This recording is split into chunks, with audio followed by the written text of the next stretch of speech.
It's okay that we start the housekeeping. Thank you.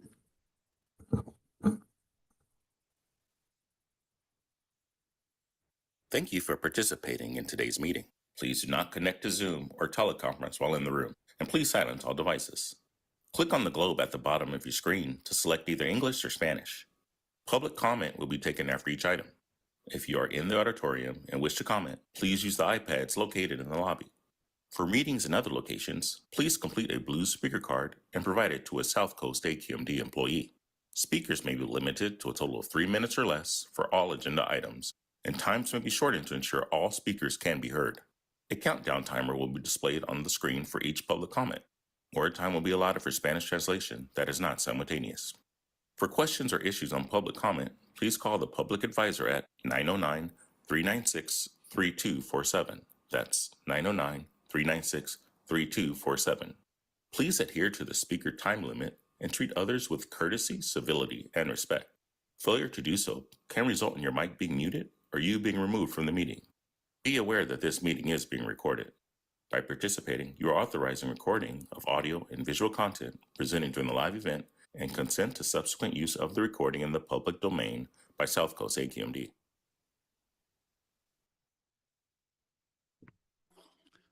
Welcome and good afternoon to our South Coast Air Quality Management District Technology Committee meeting. I'd like to go ahead and call the meeting to order and begin with a roll call, please.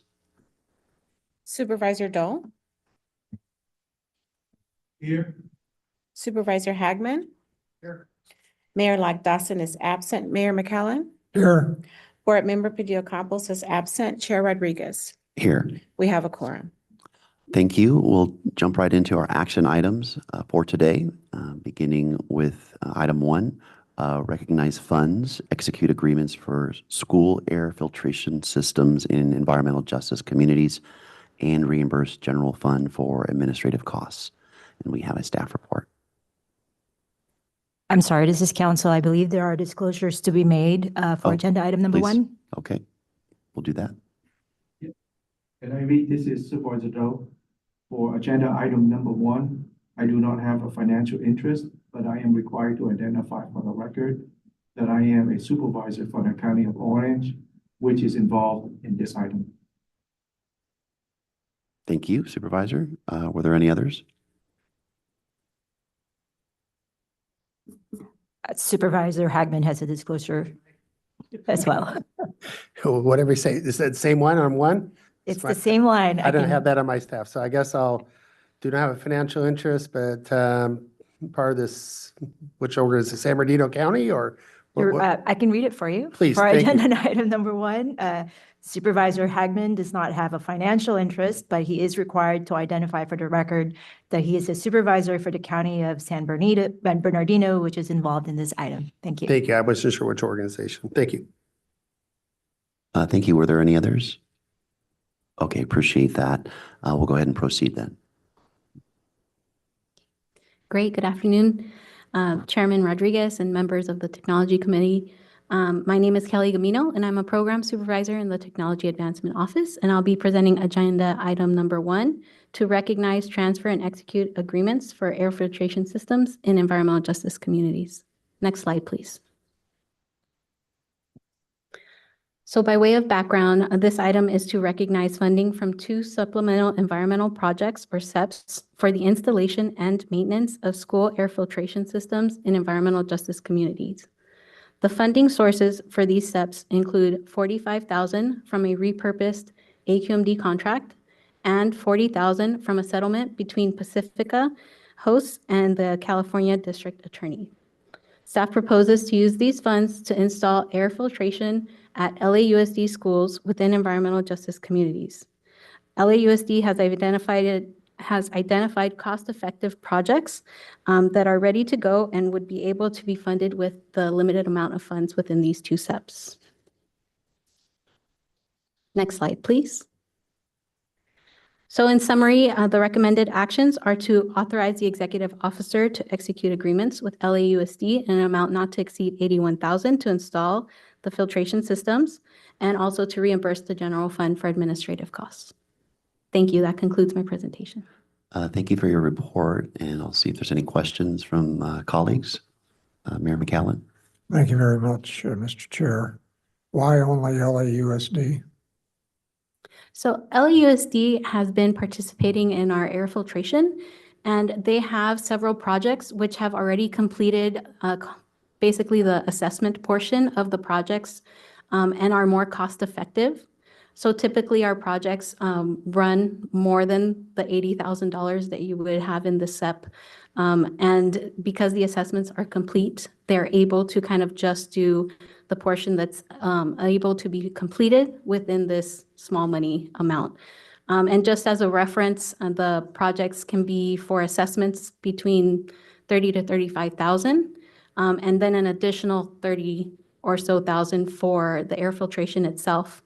And that can go up from there depending on the size of the school or the type of equipment and needs for the HVAC systems that they have. Do you reach out to the other school districts, specifically in San Bernardino County, which is greatly impacted, maybe more so than LA in some of these areas, EJ communities? So we have reached out to several different districts, including San Bernardino. We do have various projects or pots of money that we have for school air filtration.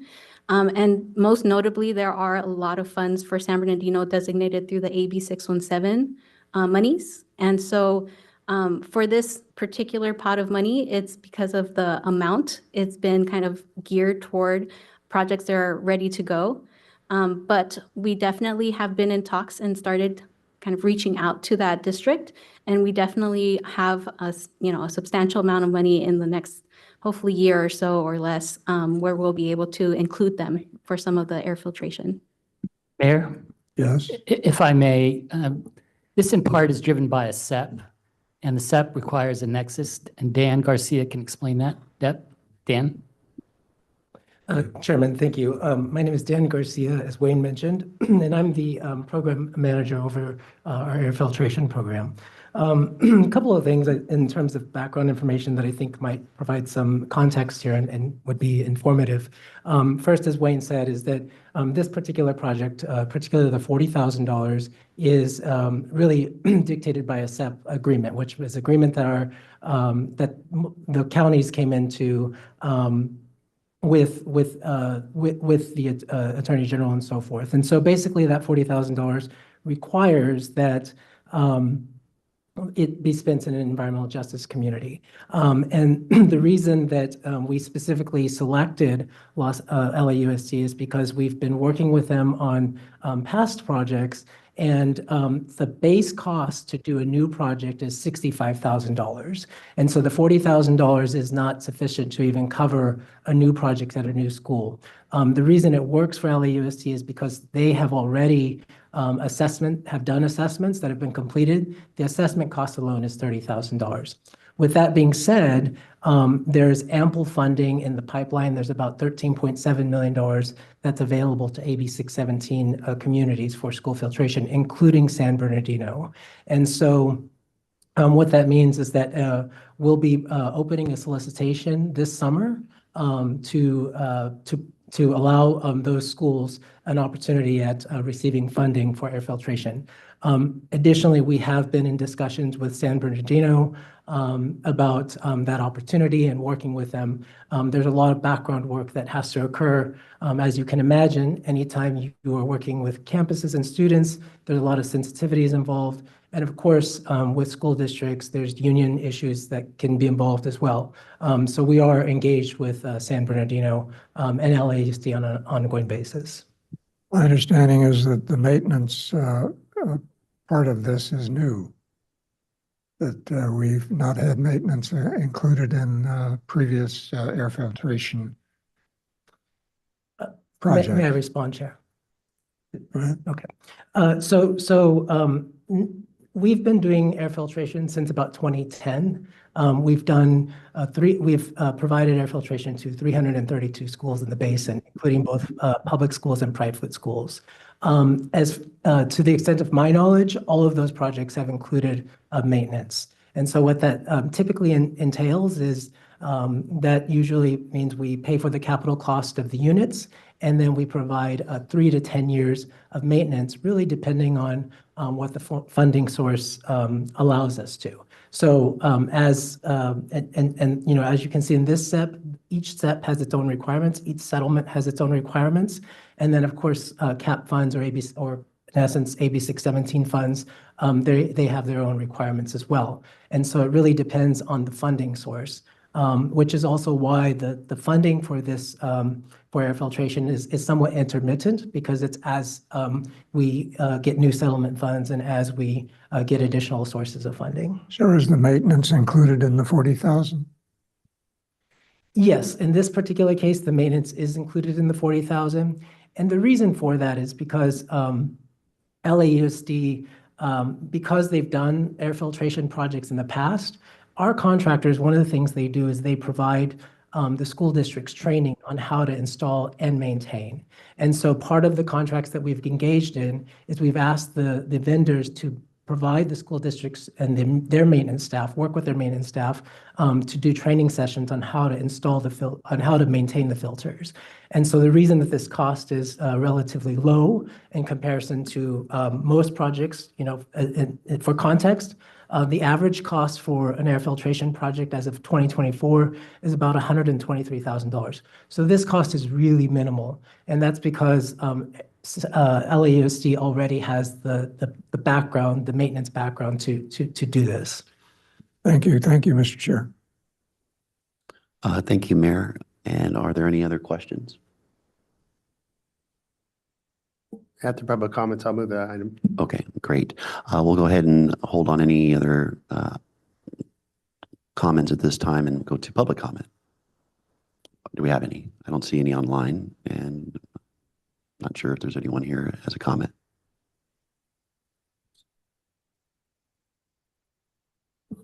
There's no public comment, and there's no hand raised online either. Very good. Then we'll close public comment and bring it back. I think we had a motion from I'll move it. Supervisor Hagman in a second. Mayor McCallum, thank you. Just say, echo the sentiments with approximately $13 million that were referenced in similar programs. I'd like to direct staff as the information's getting out to school districts or the appropriate groups to bring that to our attention as a committee and to governing board members, just so that we can also make sure we're bringing it to their attention, to those that we have relationships with as well. So I'd like to send out information to various stakeholders, and this would be something to include in that as well. So appreciate that, and we'll call for the vote. Supervisor Doe, Aye. Supervisor Hagman, Mayor-elect Dawson is absent, Mayor McCallum, Yes. Board Member Padilla-Campos is absent, and Chair Rodriguez. Yes, Motion passes 4 ayes.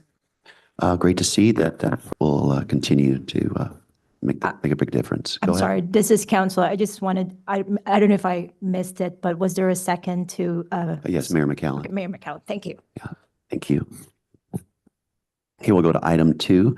This is an item very exciting to take up today. Recognize revenue transfer funds, executive contract for electrification of Balboa Island ferries and installation of supporting charging infrastructure, and reimburse general fund for administrative costs.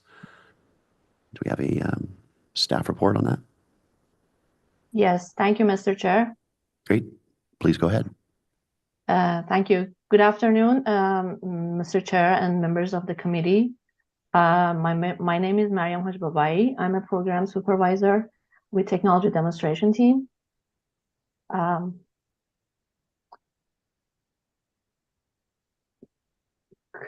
I cannot see the slides.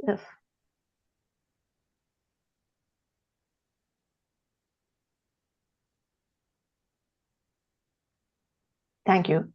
So the item that I will be presenting today is to recognize revenue transfer fund and execute contract for electrification of Balboa Island ferries and installation of the supporting infrastructure. Next slide, please. So a quick background on this item. Per CARB commercial hovercraft regulation, all short-run ferries, including Balboa Island ferries in California, needs to convert to zero-emission propulsion by December of 2025. In October 2023, South Coast AQMD submitted proposal to CARB solicitation for advanced technology and demonstration and pilot projects. And recently in March 2024, we have been notified by CARB that South Coast AQMD has been awarded $8.2 million for Balboa Island Ferry electrification project. Next slide, please. The proposal for this project is for Balboa Island Ferry to replace or repower the 3 diesel ferries to zero-emission electric ferries and also install supporting infrastructure. This project includes design and evaluating the zero-emission technology, select the appropriate technology, get U.S. Coast Guard approval, and then install charging infrastructure. And after the completion of the project, monitor and collect operational data for 12 months. Next slide, please. The total project cost is $12.3 million, from which CARB is contributing $7.6 million towards the project. Balboa Island Ferry is contributing $2.3 million. We are anticipating state funds, including Moyer and also Clean Off-Road Voucher Incentive Project for around $2 million. And the South Coast AQMD proposed and requested fund is $250 million from Clean Fuel Fund. Next slide, please. The summary of recommended action for this item is to recognize revenue from CARB, receive approval to transfer South Coast AQMD cost share to Clean Shipping Technology Demonstration Fund 83, and also a temporary loan from Fund 27 into Fund 83 until the funds from CARB is received. Also, execute a contract with Balboa Island Ferry to implement this project and reinvest the general fund for about $600 to administrate the project. And that concludes my presentation, and I will be happy to take any questions. Thank you for that report, and see if there's any questions from the Mr. committee Chair, members. Supervisor Hagman, go ahead. Wayne, just, this is a generic thing. How much, I mean, do we have a scale or a scientific way to say, hey, we're putting the $12 million in this project, but we're taking out this many particulates per year? Because it seems like it's a lot of money for that one thing. And how's that rate with some of the other options we have? So normally what happens when we submit a proposal and request funding, for instance, for this case, for car pilot and demonstration project, the contractor, in this case, Balboa Island Ferry, discuss with their project partner, get a cost estimate of the project, and we actually proceed with that and request funding from the funding agency.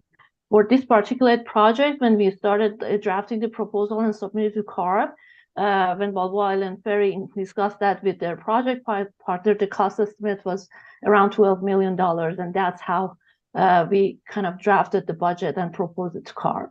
I understand the cost. I'm looking at the gain. What, you know, out of all the boats in that harbor, of all the things traveling around and doing, I mean, it's a daily trip. They go back and forth.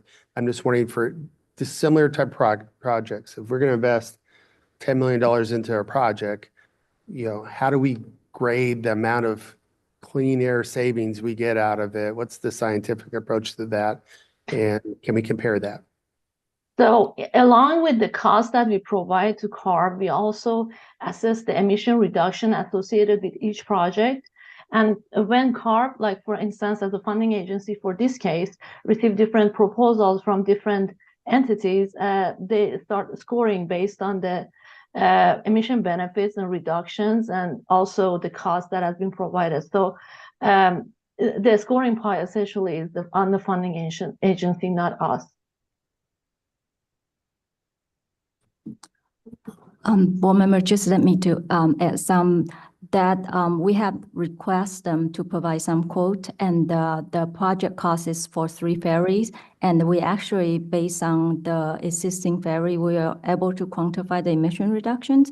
based on the vehicle trips, saves, and the current usage of their existing ferries. We were able to quantify emissions, and we were able to obtain some of the quote from the shipyards and the manufacturers to determine the costs. Yeah, and again, I'm cost agnostic. I'm just looking, I'm a numbers guy. So when I'm building homeless shelters right now, I'm getting 150,000 to 250,000 per bed. And so I could compare notes. So I'm just looking for future projects. If there's a Wayne scale of, hey, we're getting a good return on this versus we're not getting such a good return on this, based on technology, based on the cost of that technology, whether it's, electric scooters or boats or, trains, whatever. I'm looking at how many trips they do and what do we get for that? And almost looking like a price per dollar type of scale, so we can rate it. And I don't know, that's something in the future we can look at because everything's a little bit different, but we do have a amount of trips per day to do per ferry. And then we do have probably some guesstimate of what that ferry is. And then I'm trying to look at that percentage. Is this, a good investment of these dollars? And I'm not opposed to this at all. I'm just curious how we grade these things going forward.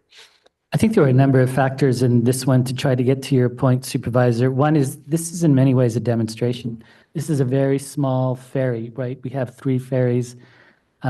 California Air Resources Board really wanted to try to work with the ferry company. We were very supportive of it.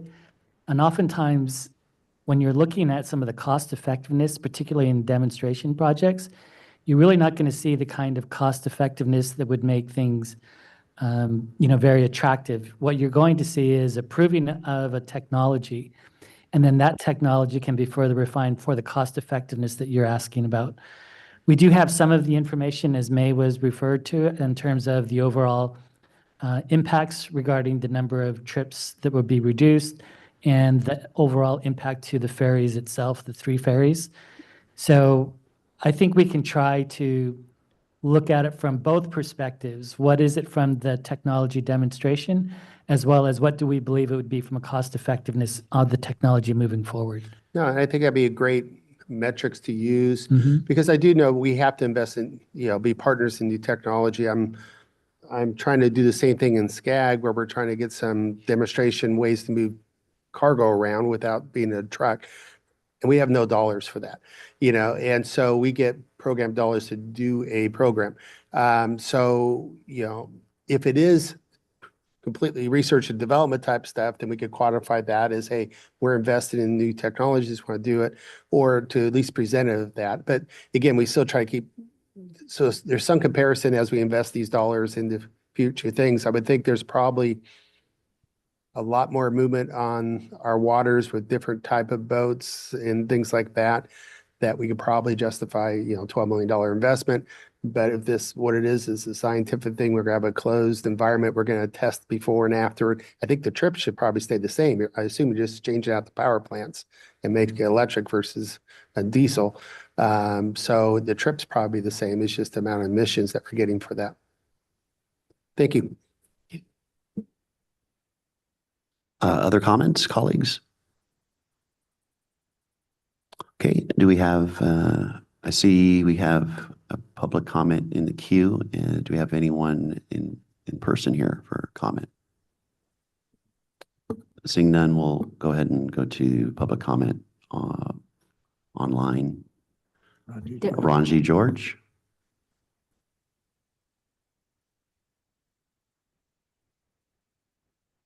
Ranji, you are on. The floor is yours.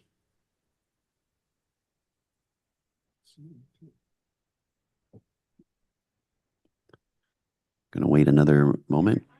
Looks like maybe he's thank now. you. There you go. Go ahead. My name is Ranji George. I was with the Technology Advancement Office, and we led the zero emission projects. I had the honor of leading it, and we broke through new technologies, especially in the field of batteries and hydrogen. I have first of all, I want to compliment staff and the members, the board, approving this project. I think it's good to look in applying new technologies to this field. For 100 years, we have been dependent on diesel and gasoline, and they have a well built up structure. and it's tough to do a cost effectiveness because anything that's existing with the existing infrastructure will have wonderfully attractive cost effectiveness. You can cut down all these emissions for far less the price paid for a fraction of the cost if you use clean diesel or clean gasoline. But when we introduce new technologies, that's a whole different thing. They don't have that infrastructure. You have to build it up. So, and within the new technologies, natural gas has the edge over everybody else because natural gas pipelines everywhere, and there's the electricity wires everywhere. So I'm asking our staff and the board members to look into hydrogen. Hydrogen has that issue of that the infrastructure is not built, but it gives you extraordinary benefits over a long time. For example, batteries. It's a very dirty process to make a battery. We won't hear it. The middle class doesn't want to hear about it. That in China, when they built all these batteries, and by the way, China is totally dominant in battery technology, and we continue to, ignore that. They clean up the batteries, they make the batteries, and we import them and we put them up. And then we also have to look up the disposal. I keep asking, what is? There's nothing in this board letter. I apologize if I missed it. Nothing in the board letter saying how will the batteries be disposed of. The EJ community has to face the burden of all this. The middle class will have a wonderful time going on these zero-emission ferries, but after that they forget about it. This is where hydrogen comes in. It addresses a lot of the deficiencies in battery technology, even though I've worked on both of them. So I urge the staff and the board members to look into hydrogen demonstration projects in watercraft. Already Ballard is working with the European Union and Norway, building large, this is sizably very big cargo vessel that drive on liquid hydrogen, and they're looking at watercraft of the smaller size. I think Toyota, Yamaha, Roche, all these companies are working on watercraft hydrogen. And how come we are not having any demonstration projects here? We were once the pioneers of this world. When I had the honor of working, scientists from all over the world came to look at us, what we were doing. We were always doing cutting edge. Thank you. I'll go ahead and close the public comment and bring it back. And I'll move the item. Second, McCallum. pleased to see a motion in a second. Just to say, appreciate the investment by CARB, the state, and that we're adding to that.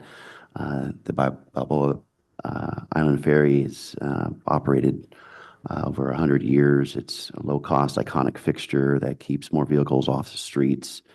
It's vital for the accessibility and safety of Balboa Island and the Balboa Peninsula. Pleased to see this item move forward. Appreciate also this ongoing support by Assemblymember Diane Dixon in being a champion of the ferry. And we'll go ahead and call for the vote. Supervisor Dole?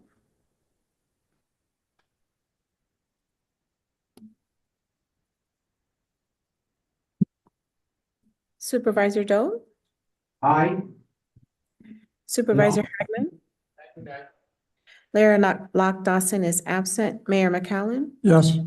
Board Member Padilla-Campos is absent, and Chair Rodriguez. Yes. Motion passes 4 ayes. Great to see that. I'll also say I'll be remiss to not recognize the city of Newport Beach, as the staff has been working very diligently with them along the way. That'll bring us to item 3, other business. Any other business, colleagues?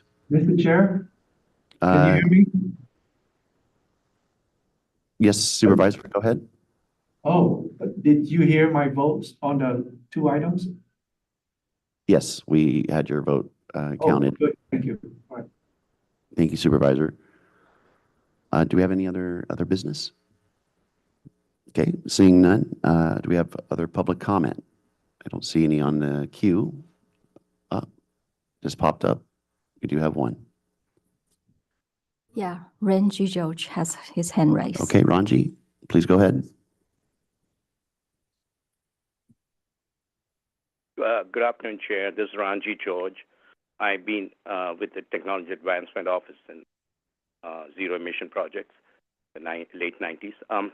I would like to urge the staff and the board members, we have been lobbying for 50% funds for hydrogen. Whenever a fund, $1 goes to electric vehicles, $1 should go to hydrogen. It's not happening. People make verbal promises. There's a lot of publicity on zero emissions, but when the dollar comes for demonstration projects and these things, the battery takes 90% of the dollars.